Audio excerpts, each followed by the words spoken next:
A questão. Saudações a todos. Continuamos na longa senda da filosofia. Estamos fazendo um percurso tentando descobrir a filosofia. Vamos mais uma vez compartilhar os nossos conhecimentos em relação aos conceitos iniciais referentes à filosofia.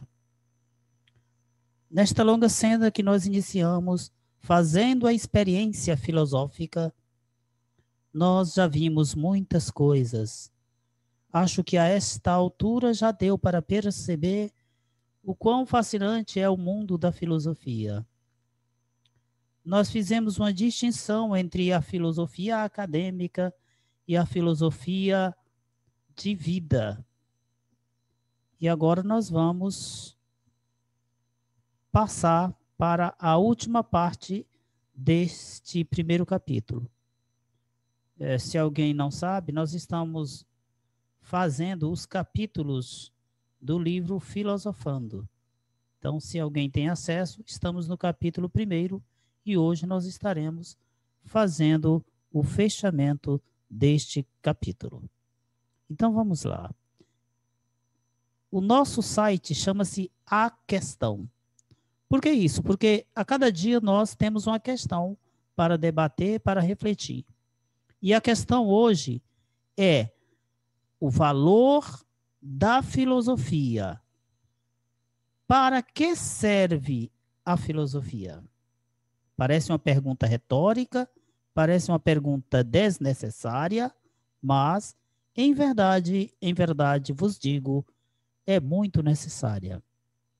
Vamos começar dizendo o seguinte: para a maioria das pessoas, ou pelo menos para grande parte delas, a filosofia não serve para nada. Simples assim. É claro que as pessoas que defendem isso são pessoas que não entendem o que é a filosofia. E provavelmente nunca fizeram uma reflexão como esta que estamos a fazer agora. O que justifica achar que a filosofia não serve para nada? O fato de que, para as pessoas do mundo de hoje, só serve para alguma coisa aqueles saberes que têm aplicação imediata, que têm uso profissional rápido.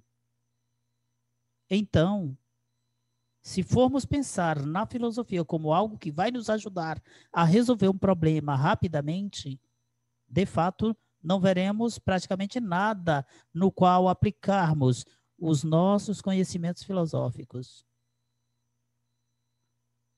Se você estuda matemática, química, biologia, geografia, você já pensa em uma aplicação imediata. Eu vou fazer concurso e lá se usa muito. É verdade que vocês poderiam dizer, não, mas também se usa filosofia nos concursos. Sim, mas cada vez menos. Há uma tentativa no Brasil de se desvalorizar as ciências humanas.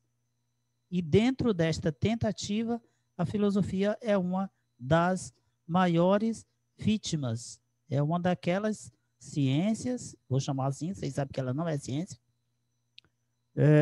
que é visada por aqueles que comandam os destinos da educação em nosso país.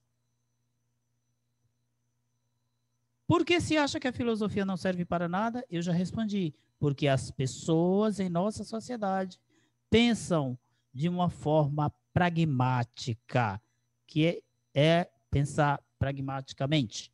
É pensar daquele jeito que eu acabei de explicar, vendo como útil somente aqueles saberes que têm aplicação imediata. Nesta maneira de pensar, chegar-se à conclusão lógica e rápida de que a filosofia é inútil. Ela não altera a ordem prática das coisas de maneira imediata. Qual é a utilidade da filosofia? Ué, professor, você não acabou de dizer que ela não tem utilidade? Eu disse que as pessoas acham. Agora eu vou dizer o que de fato é. As pessoas não imaginarem ou não serem capazes de descobrir uma utilidade na filosofia não implica na inexistência dessa utilidade. Ela tem, sim, esta utilidade. Apontemos um rumo no qual a utilidade da filosofia seja perceptível tranquilamente. A compreensão do ser humano e do mundo, ela se faz melhor quando nós temos conhecimentos filosóficos. Eu sempre costumo dizer, a filosofia é um óculos que eu ponho para enxergar melhor. Com os óculos da filosofia, nós temos condição de ter um olhar diferente sobre as coisas.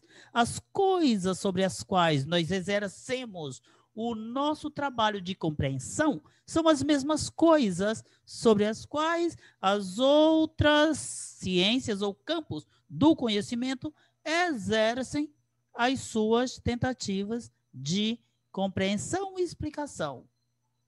No entanto, os óculos da filosofia te dão condições de ter uma visão que, infelizmente, desculpem, só a filosofia pode dar.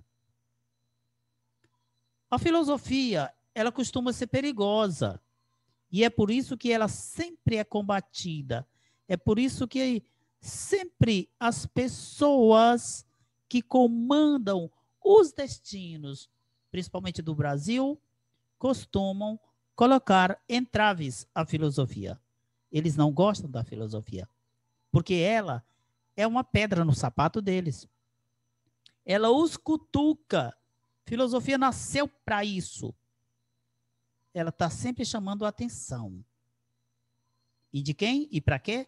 Chamando a atenção daqueles que estão produzindo injustiça, produzindo erros, a retomarem as suas linhas de construção da própria vida e da vida social da qual eles são responsáveis. Chatelet disse que a filosofia tem uma contribuição bastante útil à sociedade. O que foi que ele falou sobre isso?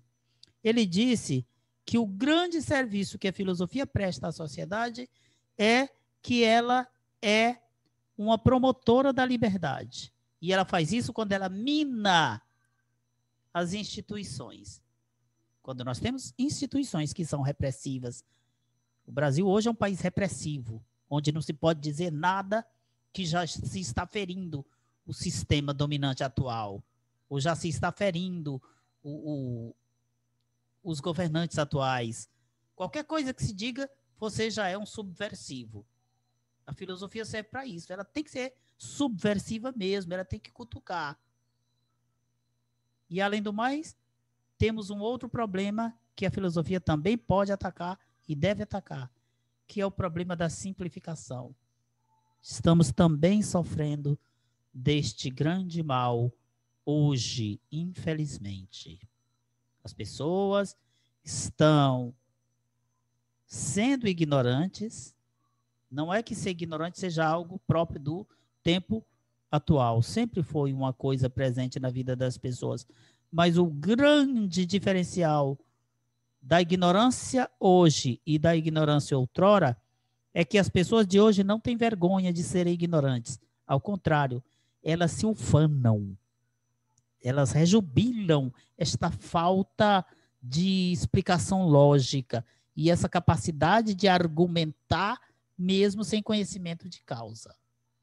Isso é muito triste e nós, na qualidade de estudantes de filosofia, precisamos nos preocupar em não sermos mais um dos que farão parte desta fileira.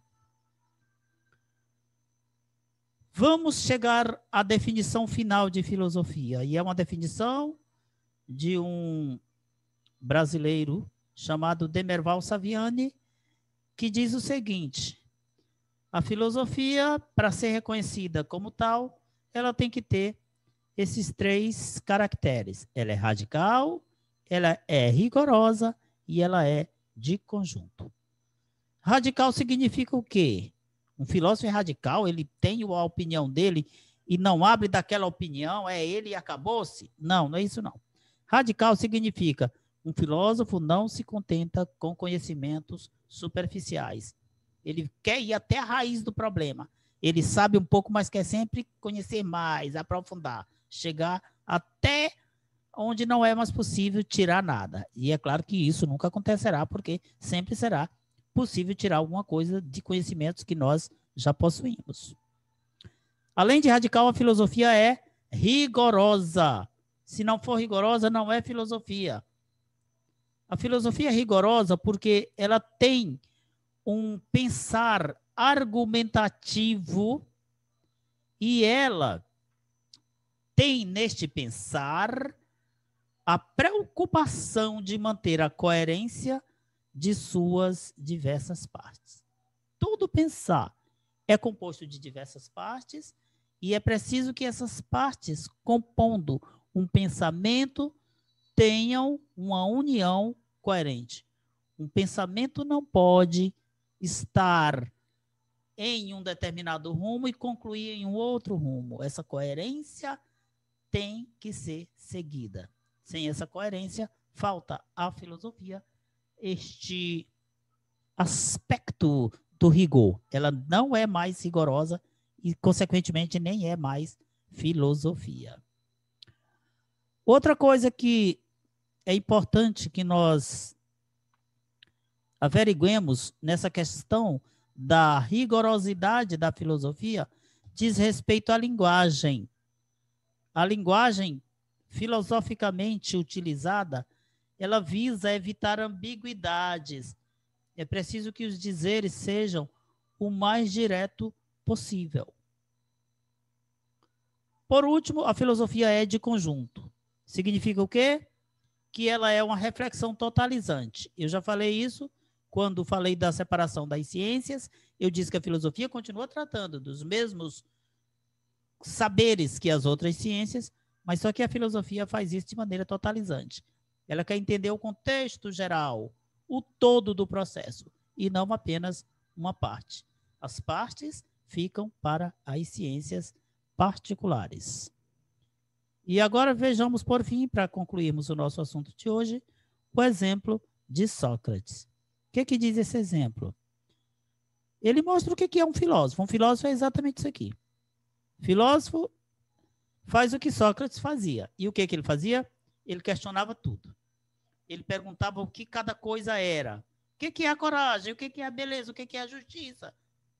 O que é a paz? O que é a guerra? Tudo ele perguntava.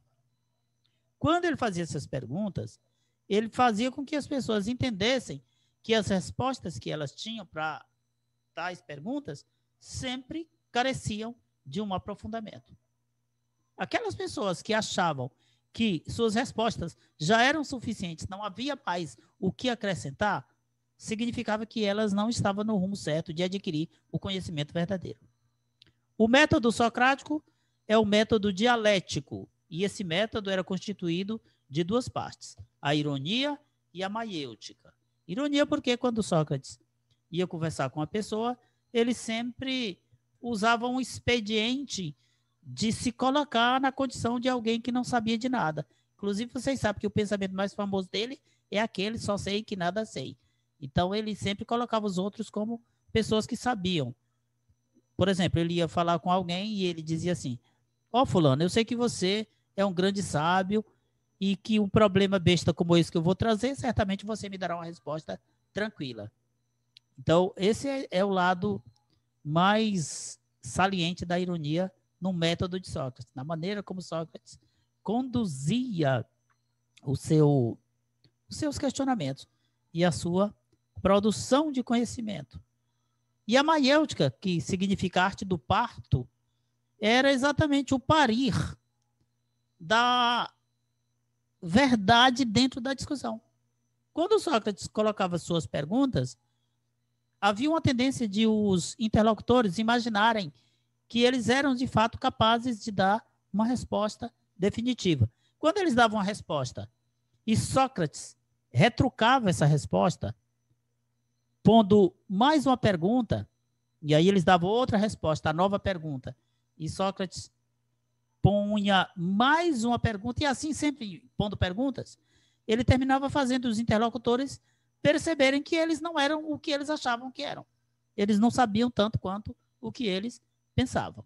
E assim, ele terminava por fazer as pessoas entenderem que o conhecimento verdadeiro tem que ser um conhecimento profundo. Não se pode achar que conhecer poucas coisas é o suficiente para você poder dizer, eu já sei o que isso é. Então, era essa maneira como ele conduzia os seus interlocutores a botar a verdade para fora. E esse botar a verdade para fora era o parto, que é o que nós chamamos de maiêutica.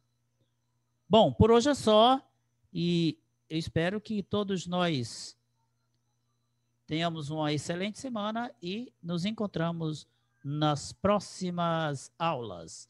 Até mais!